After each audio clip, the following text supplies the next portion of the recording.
வணக்கம் மாஸ்டர், வணக்கம் ஞான ஃபோட்டோகிராஃபி. இங்கே எனக்கு கூப்பிட்டதுக்கு எனக்கு நல்ல சந்தோஷமாக இருக்குது. எனக்கு ஒரு மொழி மட்டும் இல்லை, அது ஒரு அடையாளம். உங்களோட பிள்ளைகளுக்கு, உங்களோட பேர பிள்ளைகளுக்கு, உங்களோட கலாச்சாரத்தை நீங்கள் தான் கொண்டு போகணும். அதில் அவே ஒரு சந்தோஷமாக இருக்கிறோம். என்னால் கரைக்க முடியுமுண்டு, நான் விளையாட்டு இருக்கிறேன். சரியான கஷ்டமான மொழி தான், ஆனால் வடிவான மொழி. இப்போ எனக்கு இருக்குது ஒரு மொழி, அப்பயே நான் அதை கதைக்காம இருக்கிறேன். ஆனால் இந்த அம்மா அப்பானுக்குள்ள சில ஆக்களுக்கு கதைக்க தெரியும், ஆனால் அவன் அம்மா அப்பாட மட்டும்தான் கதைக்கணும். உடனே ஆங்கிலத்துக்கு மாற்றிடுவேன். ஏண்டா அதான் அந்த பழக்கம். அம்மா அடிக்கடி சொல்லவா, நீங்கள் உங்களால் செய்ய முடியாதுன்னு சொன்னால் கட்டாயம் செய்ய மாட்டீங்க. ஓ மை காட், என்ன அம்மா செய்றீங்க அப்படிதான் வரும். எனக்கு நல்ல விருப்பம் கதைக்கிறது தெரியாம விட்டா லைக் வக்கம் தான் கூட வரும். அடிக்க சரியான கவலையும் வரும், கோபமும் வரும். ஆங்கிலத்தை கதைக்கிறதே இல்லை. ஒழுங்கையில தெரிஞ்சால் அடிக்க அங்கோட டவுன்ல தெரிஞ்சா கதைச்சோண்டு இருப்போம். தமிழ்ல தான். அனைவருக்கும் வணக்கம். எஜுகேஷன் இனோவேஷன் லீடர்ஷிப் கல்வி சேவையின் இன்னொரு காணொளி பதிவில் உங்கள் அனைவரையும் சந்திப்பதில் மிக்க மகிழ்ச்சி அடைகின்றேன்.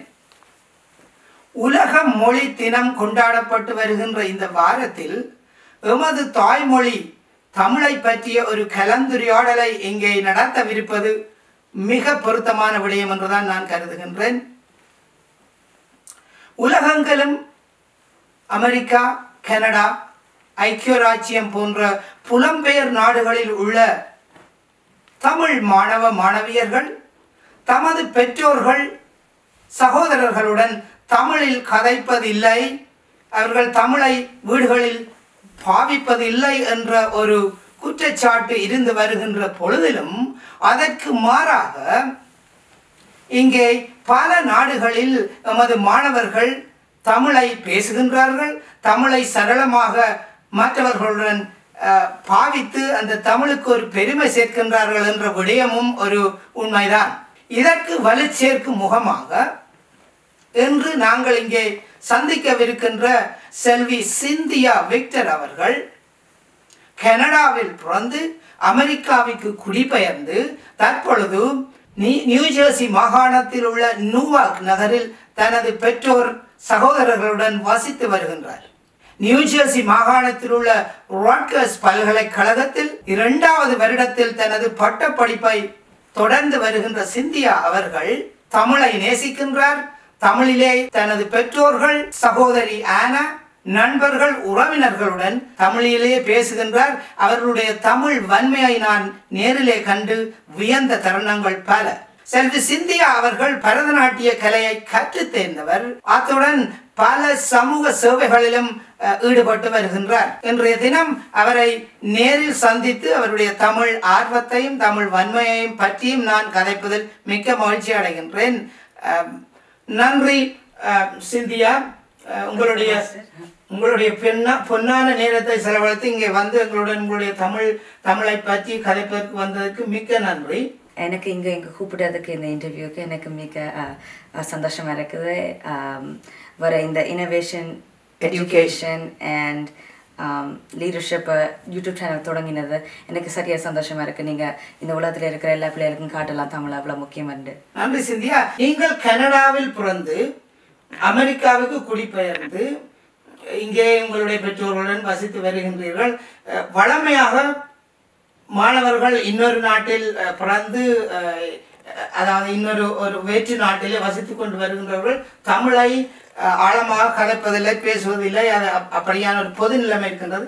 நீங்கள் எப்படி அந்த தமிழை கதைக்க வேண்டும், அந்த தமிழிலே உங்களுடைய பெற்றோர்களுடன் நண்பர்களுடன் அளவலாக வேண்டும் என்று எப்படி உங்களுக்கு அந்த ஆர்வம் வந்தது என்றதை எங்களுக்கு விளங்கப்படுத்துங்க. இருக்கா இங்கே வெளிநாட்டில் இருக்கே தெரியும் உங்களுக்கு வர கல்ச்சர் இருக்குது. இந்த ஸ்பானிஷ் ஆக்கள் இருக்கணும், ஜாப்பனீஸ், சைனீஸ், அமெரிக்காவில் நிறைய ஆக்கள் இருக்கணும்.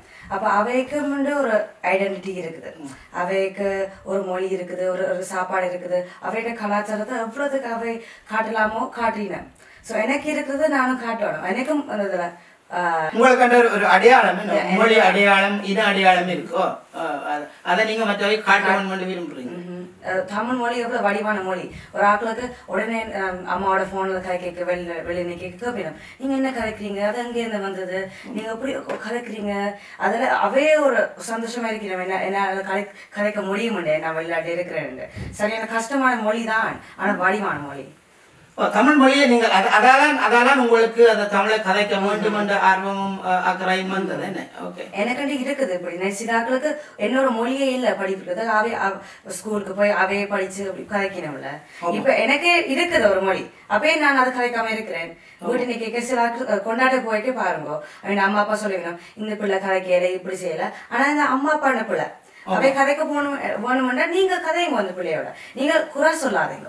ஒரு அடிக்கு படத்துக்கு போய் படத்துக்கு கூட்டின்னு போங்க, அந்த படத்தை பார்க்க அந்த பிள்ளைக்கு தமிழ் தெரியுது, அதை எப்படி கதைக்க தெரியுது. அடிக்கு நீங்க அவையோட அந்த படத்தை பார்க்க அவரோட சும்மா தமாஷுக்கு கதைச்சோட இருக்கலாம் அப்படின்னா, அப்பதான் அவைக்கும் அந்த பழக்கம் வரும்.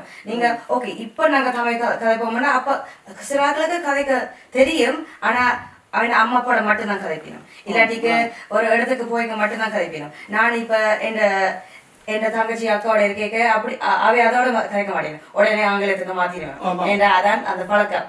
அப்படி நீங்க ஒரு வீட்டு கதைக்க தமிழ் கதைக்கிறீங்கன்னா அப்படிதான் வரும். நீங்க சொல்லணும் என் அம்மா அப்பாவுக்கு நீங்க எங்க போனாலும் ஒரு தமிழ் இன்னைக்கு கேட்க அவ எப்படி நீங்க தமிழை கதைக்கலாமோ கதைங்க. ஆமாம், ஓகே, நன்றி. அது நீங்க சொன்ன விடயத்தில் ஒன்று உண்மைதான். என்னென்றால் அந்த தமிழை கதைப்பது ஒரு பக்கமல்ல, தமிழை கதைப்பது அந்த இயற்கையாக அவர்களுக்கு வராத அந்த அந்த குணத்து உங்களிடம் அந்த கரெக்டர் அந்த அந்த சுபாவம் இல்லை. அது ஒரு ஒரு ஒரு நல்ல ஒரு விடயம் என்று தான் நான் கருதுகிறேன். நன்றி. அடுத்த விடயம் என்னென்றால் புலம்பெயர் நாடுகளில், அதாவது டயஸ்போரா கம்யூனிட்டி என்று சொல்வார்கள், பல தமிழ் மாணவர்கள் கனடா, அமெரிக்கா, லண்டன் போன்ற நகரங்களில் இருக்கிறார்கள். அவர்கள் அந்த தாய்மொழியை தங்களுடன் தாய்மொழியை அவர்கள் பாவிக்க முடியாமல் இருக்கின்றது, அவர்களுக்கு பெற்றோர்களுடன் முடியாமல் இருக்கின்றது.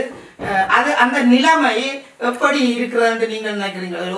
ஒரு ஒரு தமிழ் குடும்பத்துக்கு பிறந்த பிள்ளைகள் தன்னுடைய பெற்றோருடன் தமிழை கதைக்க இயலாமல் இருக்கின்ற அந்த இக்கட்டான அந்த ஆக்வர்ட் சிச்சுவேஷன் என்று சொல்வார்கள். அதை பற்றி நீங்கள் என்ன நினைக்கிறீர்கள்? உங்களோட மாணவர் என்ற உங்களோட பெர்செப்ஷனில் வச்சு நீங்கள் ஒரு ஸ்டூடெண்ட் என்று பார்த்தால், நீங்கள் ஒரு மாணவன் என்று பார்த்தால் உங்களோட பெற்றோருடன் தமிழை கதைக்கலாம் இருக்கின்றதை பற்றின உங்களோட ஃபீலிங் என்னென்று இருக்க சொல்லுங்க. அம்மா அடிக்கடி சொல்லவா, நீங்க உங்களால செய்ய முடியாதுன்னு சொன்னா கட்டாயம் செய்ய மாட்டீங்க. அப்ப உங்களால செய்ய முடியும்னு சொன்னா நீங்க கட்டாயம் செய்வீங்க. உங்களுக்கு தமிழ் கதைக்கிற ஆசை, உங்களுக்கு ஆசைனாலும் அம்மா அப்பாவுக்கு ஆசைனாலும் நீங்க அதை கட்டாயம் செய்து பார்க்கணும். அவ்வளோத்துக்கு நீங்க கஷ்டப்பட்டு உங்களுக்கு ஒரு வார்த்தை வராட்டி, உச்சரிப்பு வராட்டி, சில நேரம் எனக்கு கூட ஆங்கிலத்துல சில வார்த்தைகள் தெரியாது, அப்போ உடனே இப்படி ஓ மை காட் என்ன அம்மா செய்றீங்க அப்படிதான் வரும். நடிக்க அம்மாட்ட கேட்கறது இந்த வார்த்தை என்ன, அப்படி எப்படி பாவிக்கிறது, ஒரு உச்சரிப்பு வரக்கூடாது, வராம இருக்க கூட அம்மா ஓகே இப்படி நான் சொல்றது, அப்படி ஒவ்வொரு சின்ன சின்ன மாற்றங்கள் தான் செய்துதான் இப்படி தமிழ் கதைக்க முடியும்.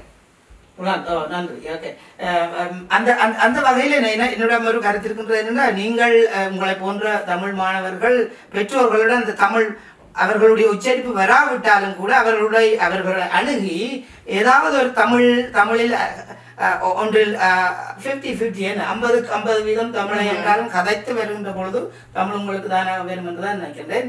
அடுத்ததாக உங்களுடைய சொந்த அனுபவத்திலே நீங்கள் இங்கே பிறந்து வளர்ந்து கனடாவில் பிறந்து இங்கே வந்திருக்கீங்க, தமிழை மாணவர்கள் மற்றவர்கள் அதாவது உங்களோட நண்பர்கள் தமிழை கதைக்க தயக்கமுள்ளவர்கள் அல்லது பயமுள்ளவர்களுக்கு உங்களுடைய புத்தி என்ன? தமிழ் ஒரு மொழி மட்டுமில்லை, ஒரு கலாச்சாரம்.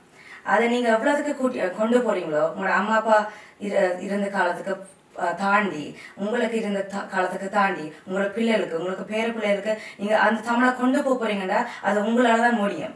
நீங்க எவ்வளவுக்கு கஷ்டப்பட்டு ஒரு படத்தை கூட பார்த்துட்டு அது இருக்கிற 2-3 வார்த்தையை நீங்க திருப்பி திருப்பி பாவிச்சா அது கட்டாயம் அது முன்னுக்கு போய் கொண்டே இருக்கும். எங்களோட தமிழ் மொழி சாக போது இல்லை, ஏன்னா எங்களுக்கு தமிழ் மொழிக்கு நிறைய ஆட்கள் இருக்கணும் கதைக்கிறதுக்கு. ஆனா நீங்க எவ்வளவுக்கு கூட்டின்னு போலாமா அவ்வளவுக்கு தான் ஒரு நல்லது. நாங்கள் இப்ப நன்றி. அந்த அந்த தமிழை இப்போ இன்னொரு உங்களுடைய நீங்கள் பல்கலைக்கழகத்திலே 2ஆம் இடத்தில் படித்துக் கொண்டிருக்கிறீர்கள், மனித வளம் அதாவது ஹியூமன் ரிசோர்சஸ் என்ற பகுதியிலே நீங்கள் சிறப்பு பட்டத்தை பெற இருக்கிறீர்கள். இப்பொழுது நாங்கள் அந்த கல்வியின் இந்த தமிழ் மொழி பொதுவாக மொழி எங்களுடைய லேர்னிங் எபிலிட்டிஸை எப்படி பாதிக்கின்றதுன்றதை பற்றி ஒரு கேள்வி நான் உங்களிடம் கேட்க போகிறேன். ஒரு பிள்ளைக்கு ஒரு படித்து கொண்டிருக்கிற ஒரு பிள்ளைக்கு தாய்மொழியில் வீடுகளிலே அல்லது பாடசாலையில் தாய்மொழியில் கற்பிப்பதனால் அந்த பிள்ளையினுடைய காக்னிட்டிவ் ஸ்கில்ஸ் ஏதாவது தாக்கம் வரும் என்று நீங்கள் நினைக்கிறீங்களா? அதாவது சுருக்கமாக சொல்ல போனால் ஒரு பிள்ளை தமிழை கதைக்கிறது வீட்டிலே, பழைய பாடசாலையில போய் ஆங்கிலத்தை கதைக்கின்றால். ஆனால் ஒரு சில கருத்து இருக்கின்றது, தமிழை இல்லை, தமிழை கதைக்க கூடாது என்ற பிள்ளைகள் பாடசாலையில் ஆங்கிலம் தான் கதைக்கின்றார்கள், ஆகவே தமிழை விட்டு விடுங்கள், அதனால தான் இங்கே பெரும்பாலான பிள்ளைகள் தமிழை கதைக்கிறது இல்லை. அப்படி ஒரு பிழையான ஒரு எண்ணம், ஒரு பெர்செப்ஷன் அங்கே இருக்கின்றது. உங்களுடைய கருத்து என்ன? அந்த பிள்ளை 2 மொழி படிக்கிறதால அவருக்கு அட்வான்டேஜ் இருக்கா, அல்லது உங்களுடைய கருத்தை இருக்கா சொல்லுங்கள். இது எனக்கு நல்ல விருப்பம் கதைக்கிறது. ஏன்னா நிறைய வெளிநாட்டுக்கு வந்த உடனே அவை சொல்லிக்கணும், இந்த பிள்ளையோட நீங்க ஆங்கிலம் கதைங்க, இல்லாட்டி அவை கஷ்டப்படுங்க ஸ்கூலுக்கு போன பிறகு, அப்ப அங்க தமிழை மட்டும் தெரியும், இல்லாட்டி நல்ல எங்கள் வீட்டுல இங்கிலீஷ் கதைச்சு அவை என்ன அம்மா அப்பாவுக்கு தான் இங்கிலீஷ் இந்த பழக்கம் கூட வருமுண்டு. ஆனா யோசிச்சு பார்க்கணும், ஒரு பிள்ளைக்கு நீங்க 8 மணிக்கு அங்க விட்டா 3 மணி 6 மணி தான் திருப்பி வரும். அவ்வளவு நேரம் அங்க தமிழா கதைக்குது, அது வேற ஆங்கிலத்தெல்லாம் கதைச்சோன்னு இருக்கும். அப்ப அங்க ஆங்கிலம் கதைச்சு அவ வடிவா பழகி வேணும், வீட்டு தமிழ கதைங்கோ. ஏண்டா இப்ப சயின்ஸ் கூட நீங்க சும்மா கதை இல்ல, சயின்ஸ் காட்டியிருக்கு, நீங்க இன்னொரு பாச பழகினா நீங்க நல்லா செய்வீங்க பள்ளிக்கூடத்துல. நிறையாக்கள் இப்ப இங்கிலீஷ், பிரெஞ்சு, தமிழ், இது ஸ்பானிஷ் இன்னும் மொழிகள் படிச்சு சொல்லியிருக்கணும். ஏன்னா அவ்வளவுதான் மற்ற சயின்ஸ் மேத் இதெல்லாம் ஈஸியா வருது அவைக்கு. அந்த வகையில என்னிடம் நான் ஆசிரியர் தொழில் செய்கின்ற என்ற அடிப்படையில் எனக்கும் அந்த ஆராய்ச்சி மூலமாக நான் வாசித்தேன். ஒரு மாணவன் அல்லது மாணவி 2 மொழிகளில், அதாவது 2 மொழிகளை படிக்கும் பொழுது அவருடைய அதாவது கற்கின்ற திறமை அதிகரிக்கின்றதான் ஆராய்ச்சியில உங்களுடைய ரிசர்ச்ல சொல்லப்பட்டிருக்கின்றது. அதாவது ஒரு மாணவன் 2 மொழிகளை ஒரு 2 மொழிகள் தெரிந்த ஒரு மாணவனை, அதாவது மோனோலிங்குவல், ஒரு மொழி தெரிந்த மாணவர்கள் ஒப்பிடும் பொழுது அந்த 2 மொழி தெரிந்த மாணவன் நிச்சயமாக தனது வகுப்பறையிலோ அல்லது தனது பாடங்களிலோ மிகவும் முன்னிலையில் இருப்பது அங்கு ஆராய்ச்சி மூலம் கண்டுபிடிக்கப்பட்டிருப்பது. உங்களுடைய கருத்தை நான் முற்றுமுழுதாக ஏற்றுக்கொள்கின்றேன். அதாவது உங்களுடைய புலம்பெயர் நாடுகளில் உள்ள உங்களுடைய தமிழ் மாணவ மாணவியர்கள் அந்த தமிழை கற்பதற்கு என்னென்ன வழிகளை பாவிக்கலாம் என்று சொல்லுங்க. in what ways they can learn Tamil, என்னென்ன வழிகள், அதாவது ஒரு நிகழ்ச்சிகளில் பங்கு பெற்றது அப்படியான உங்களுக்கு நீங்கள் அப்படியே வளர்ந்து வந்திருக்கிறீர்கள். நீங்கள் எனக்கு தெரியும், நீங்கள் தமிழ் பாடசாலைக்கு சென்று நீங்கள் தமிழ் கற்றிருக்கிறீர்கள், பல்கலைக்கழகத்துக்கு போகும் வரை நீங்கள் தமிழ் கற்றிருக்கிறீர்கள். என்னென்ன வகையில் மாணவர்கள் தங்களை ஈடுபடுத்தினால் தமிழை வளர்க்கலாம் என்று அவர்களுக்கு இருக்கா உங்களோட புத்திமதிகளை சொல்லுங்க. கட்டாயம் ஒரு தமிழ் பள்ளிக்கூடத்துக்கு போனா அதான் டீச்சர் இருப்பினும் அவைக்கு ஒவ்வொரு வார்த்தைகள் காட்டி கொடுத்து அவைக்கு திருப்பி வீட்டை போய் அதுவும் பழைய செய்யலாம்.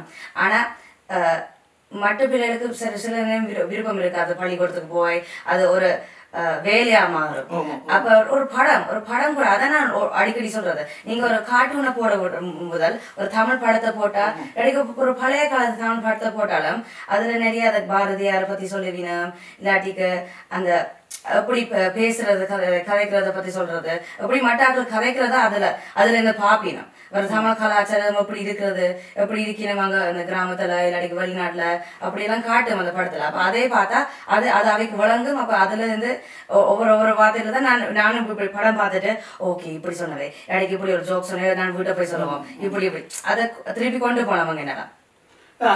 அந்த வகையில உங்களுடைய நான் நினைக்கின்றேன், அது நீங்கள் என்னென்று நீங்கள் எனக்கு நீங்கள் பரதநாட்டியத்திலே மிகவும் பரதநாட்டியத்தை கற்று அதில் இறுதி வரை சென்று உங்களுடைய அரங்கேற்றத்தை செய்திருக்கிறீர்கள். நான் நினைக்கிறேன் அது உங்களுக்கு ஒரு உதவியா இருக்கிறது.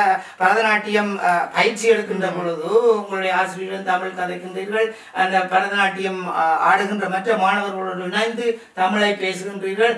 ஆக மொத்தம் நீங்கள் தமிழிலே கூடுதலாக உங்களை இணைத்து வைத்திருக்கின்ற காரணத்தினால்தான் உங்களுக்கு தமிழ் அங்கே வர உங்களுடைய வாயிலே தவழ்கின்றது என்று நினைக்கின்றேன். இறுதியாக அல்லது முடிவாக ஒரு கேள்வி சிந்தியா, நீங்கள் தொடர்ந்து இந்த தமிழை நீங்கள் கற்க வேண்டும், உங்கள் தமிழை நீங்கள் தொடர்ந்து செய்ய வேண்டும். நீங்கள் இந்த தமிழை கற்காமல் இருந்தால் ஒரு ஃபார் இன்ஸ்டன்ஸ் நீங்கள் இந்த தமிழை உங்களை பாவிக்காமல் இருப்பீர்கள் என்று எடுத்தால் உங்களுக்கு என்னென்ன விளைவுகள் வேணும்னு நினைக்கிறீர்கள், என்ன கான்சிக்வன்ஸ்? ஓகே தமிழ் தேவையில்லை, எங்களுக்கு தமிழ் தேவையில்லை என்றால் அதோட பாதிப்பு இஃபெக்ட் எங்கே இருக்குமென்னு நினைக்கிறீர்கள்? உதாரணமாக வீட்டுக்கு நீங்கள் சென்றால் உங்களுடைய கிராண்ட் பேரண்ட்ஸ் அப்போ அதை நீங்கள் முந்தையே எனக்கு பல தடவை சொல்லியிருக்கீங்க, அதை பற்றி நீங்கள் சொல்லுங்கள். தமிழை நீங்கள் தெரியாமல் விட்டால் தெரியாமல் இருக்கிறதால வர பாதிப்பு பற்றி எனக்காக சொல்லுங்க. தெரியாம விட்டா லைக் வெக்கம் தான் கூட வரும், எனக்கு சரியான கவலையும் வரும், கோபமும் வரும். சில ஆட்கள் எனக்கு தெரியும் தமிழ், எனக்கு ஒரு ஒரு அளவுக்கு தெரியும். ஸ்ரீலங்காக்கு போன பிறகு நாங்க ஆங்கிலத்தை கதைக்கிறதே இல்லை. அடிக்கடி ஆக்கலங்க ஒழுங்கையில தெரிஞ்சா அடிக்க அங்க தமிழ தெரிஞ்சா கதைச்சோண்டு இருப்போம், தமிழை தான். அப்ப நான் யோசிக்கிறது, எனக்கு தமிழே தெரியாட்டி என்ன செய்வேன், சும்மா அப்படி வாய முடிச்சு இருப்பேன். நல்ல அடிக்க நான் என்னால முடியாது இவோட இப்படி பழறதுக்கு இல்லாடி விளையாடுறதுக்கு அந்த கவலை வரும், இல்லாடிக்கு கோவம் வருமா, ஏன் அம்மா அப்பாவுக்கு எனக்கு படிப்பிக்கல, இல்லாடிக்கு ஏன் நான் படிப்பிக்கல.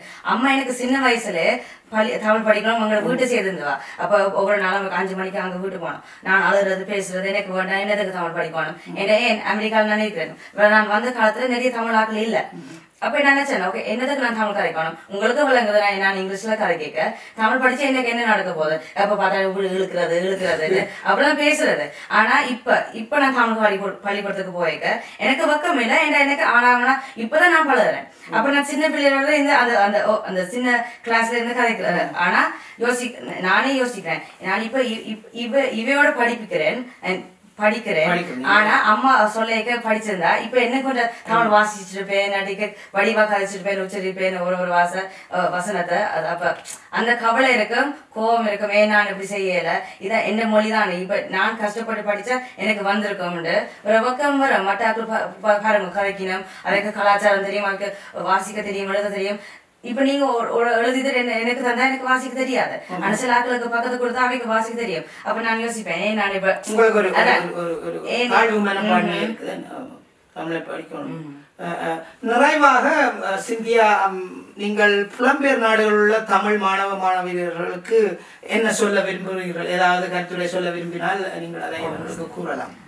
உங்களுக்கு எத்தனை வயசு இருந்தாலும், 5 வயசு இருந்தாலும், 20 வயசு இருந்தாலும், 30 வயசு இருந்தாலும், நீங்க எவ்வளவுக்கு நீங்க தமிழை கொண்டு கதைக்க முடியுமோ கதைங்கோ, பாவீங்கோ, ஒரு பள்ளிக்கூடத்துக்கு போங்க, ஒரு தமிழ் படம் பாருங்க. ஒரு தமிழ் ஒரு மொழி மட்டும் இல்லை, அது ஒரு அடையாளம். அதை நீங்க எவ்வளவுக்கு காட்ட முடியுமோ காட்டுங்க, சந்தோஷமா இருங்க. நீங்க தமிழனா இருக்கிறதுக்குண்டு உங்களோட அம்மா அப்பாவை கேளுங்க, எப்படி இது சொல்றது அது சொல்றதுன்னு. சொந்தக்காரரோட உங்களோட நண்பரோட நீங்க தமிழ் கதைச்சு பாருங்க. ஒவ்வொரு நாளும் ஒரு ஃபோன் அடிங்கோ, அவைக்கும் சந்தோஷமா இருக்கும், உங்களுக்கும் சந்தோஷமா இருக்கும். எவ்வளவுக்கு நீங்க தமிழ் கதைக்க முடியுமோ அவ்வளவுக்கு உங்களோட வாழ்க்கை மாறும், ஒரு நல்லதுக்கு தான்.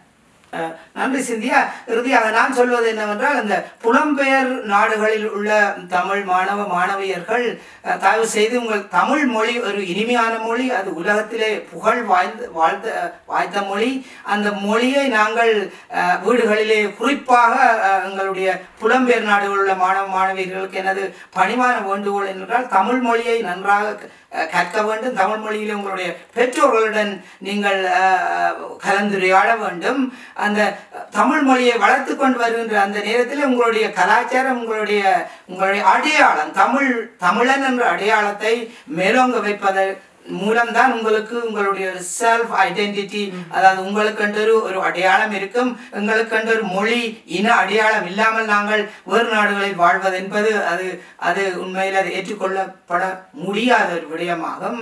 இந்த இடத்திலே சிந்தியா விக்டர் அவர்கள் அதற்கு ஒரு உதாரணமாக இங்கே வாழ்ந்து கொண்டிருக்கிறார்கள். அவர்கள் தமிழ் மொழியை மட்டும் பேசுவதில்லை, தமிழ் கலாச்சாரத்தையும் பின்பற்றுகின்றார்.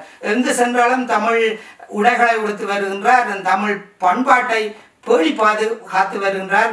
சிந்தியா விக்டர் அவர்களை போன்று பல மாணவர்களை நாங்கள் இந்த புலம்பெயர் நாடுகளிலே உருவாக்க வேண்டும் என்ற இந்த ஆசை நிறைவேறும் என்ற நல்ல எண்ணத்தோடு இந்த நிகழ்ச்சியை நாங்கள் முடிவுக்கு கொண்டு வருகின்றோம்.